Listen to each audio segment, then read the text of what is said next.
আধুনিকতা।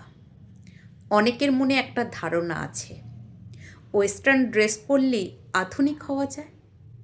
তবে আধুনিকতা পোশাকে নয়, আধুনিকতা আসে চিন্তনে, চেতনায়।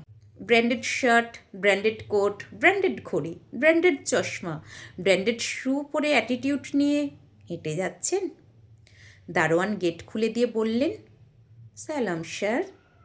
আপনি পাত্তা না দিয়ে এগিয়ে চলে গেলেন। আপনার গাড়ির পাশে কোনো বেগার এসে হাত পাতল। আপনি ডিসগাস্টিং বলে চলে গেলেন।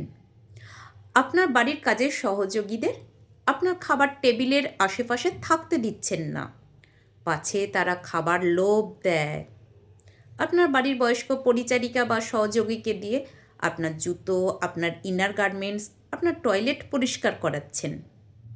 যদি আপনি এই কাজগুলো করে থাকেন, তাহলে আপনি এখনও আধুনিক হতে পারেননি। মানুষকে মানুষ ভাবতে শিখুন। পৃথিবীতে কোনো কাজ ছোট বা বড় নয়, নিজ নিজ যোগ্যতা অনুসারে মানুষ কাজ করে থাকে। বাড়ির পরিচারিকা হোক, রিক্সাওয়ালা, বাড়ির দারোয়ান বা যে কোনো সাধারণ মানুষ, যারা আমাদের আশেপাশেই থাকেন, যাদের সহযোগিতা নিয়ে আমাদের চলতে হয়, তাদের প্রত্যেককে সম্মান দিতে শিখুন। একজন দারোয়ান যখন গেট খুলে দেয়, গুড মর্নিং স্যার, সালাম সাব বলে, আপনি তার দিকে তাকিয়ে একটু হেসে দিন। পাল্টা তাকে গুড মর্নিং না বললেও হবে, গুড মর্নিং বলুন না, সে একটু খুশি হয়। আপনি যদি কিছু না বলেন, তাতেও তার কিছু যায় আসবে না, কিন্তু পাল্টা গুড মর্নিং বলে হাসলে সেই মুহূর্তে সেই মানুষটাকে একটু খুশি দিতে পারবেন। আপনি পথ চলতি কোনো মানুষকে বা ভিখারিকে সামান্য সহযোগিতা করবেন, দেখবেন তারা আপনাকে আশীর্বাদ দিচ্ছে। বাড়ির পরিচালিকা বা অন্যান্য হেল্পাররা যারা আপনাকে সব কাজে সহযোগিতা করেন, যদিও তারা পারিশ্রমিকের বিনিময়ে কাজ করে, তবুও তাকে ধন্যবাদ জ্ঞাপন করুন।